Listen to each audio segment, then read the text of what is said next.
आज हम बात करेंगे नेपाल के पॉलिटिक्स के बारे में। और इससे पहले भी मैंने आपके साथ कई सारी ऐसी वीडियो शेयर की थी जिसमें आपको ये बताया गया है इंडिया मीडिया किस तरीके से नेपाल के पॉलिटिशियंस के बारे में और नेपाल के लोगों के बारे में बात करता है। आज हम बात करेंगे कि नेपाल की जो नई सरकार आई है आज से 4 महीने पहले, उसके बारे में, नेपाल की इस नई सरकार के बारे में इंडियन मीडिया का क्या कहना है। वैसे अगर देखा जाए तो इस नई सरकार के बारे में इंडियन मीडिया ने ये कहा है कि एक प्रो चाइनीज गवर्नमेंट है। तो आइए जानते हैं कि और भी क्या क्या कहता है ये इंडियन मीडिया नेपाल की नई सरकार के बारे में, नए प्राइम मिनिस्टर के बारे में। तो आइए वीडियो को स्टार्ट करते हैं। नेपाल में हाल ही में चुनाव हुए थे। इन पूरे चुनावी कैंपेन में भारत एक बड़ा मुद्दा था।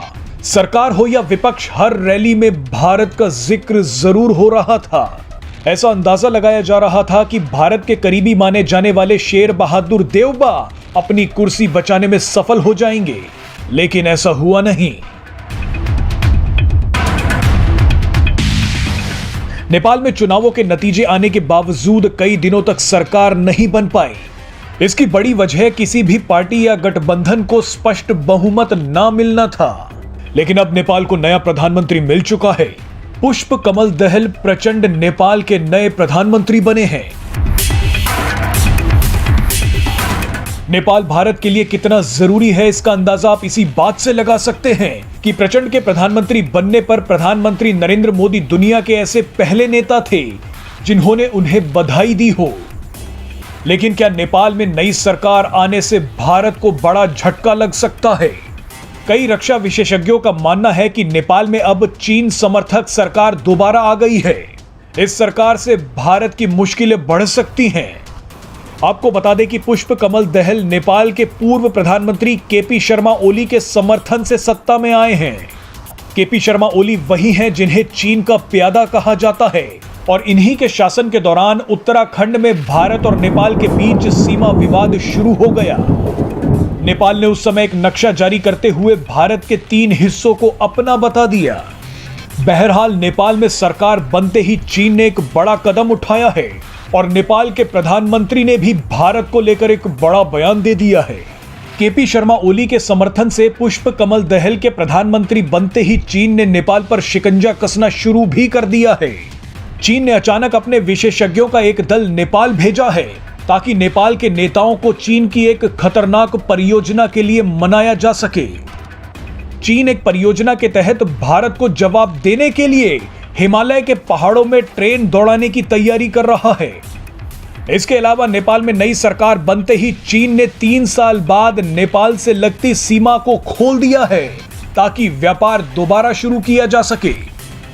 आपको बता दें कि भारत के करीबी कहे जाने वाले पूर्व प्रधानमंत्री शेर बहादुर देवबा ने चीन के इस रेल प्रोजेक्ट पर आपत्ति जताई थी। उन्होंने कहा था कि इस परियोजना की वजह से नेपाल का हाल भी श्रीलंका की तरह हो सकता है। लेकिन चीन अब इस परियोजना को शुरू करने की पूरी तैयारी में जुट गया है।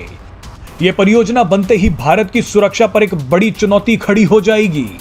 चीन की इस परियोजना का एक बड़ा मकसद भारत पर नेपाल की निर्भरता को खत्म करना भी है।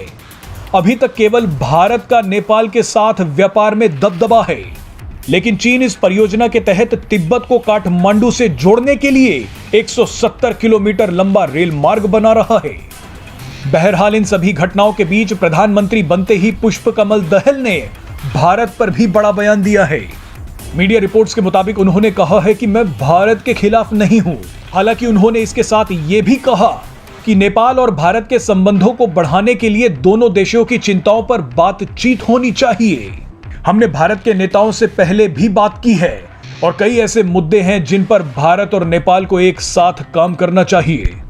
अब नेपाल ऐसे कौन से मुद्दों की बात कर रहा है जिसमें वो भारत से बातचीत करना चाहता है? इससे पहले भी मैं आपको से कह चुका हूं कि नेपाल की इस नई सरकार के बारे में इंडियन मीडिया का यही कहना है कि ये एक प्रो चाइनीज गवर्नमेंट है और ये चाइना की मदद से ही बनाई गई है। हालांकि अगर इस गवर्नमेंट को देखा जाए तो ये केपी ओली शर्मा की जो पार्टी थी उनकी साथ गठबंधन करके ये नई गवर्नमेंट बनी है। और ये नई गवर्नमेंट आते ही साल के पहले दिन यानी आज से 4 महीने पहले जनवरी में इन्होंने इंटरनेशनल एयरपोर्ट के इनॉग्रेशन किया और इनॉग्रेशन के करते ही इंडियन मीडिया के माइंड में यही आया कि यार ये एयरपोर्ट तो चाइना ने बनाया है, तो क्या हम इनके ऊपर ये इल्जाम ना लगा दे कि एक प्रो चाइनीज गवर्नमेंट है। तो बाकी देखना ये कि ये काम कब तक स्टार्ट होता है, कब तक जो है ना ये रेलवे नेटवर्क दूसरा बनता है। उसके बाद नेपाल और इंडिया का भी रेलवे नेटवर्क स्टार्ट होने के बाद काम जारी रहेगा।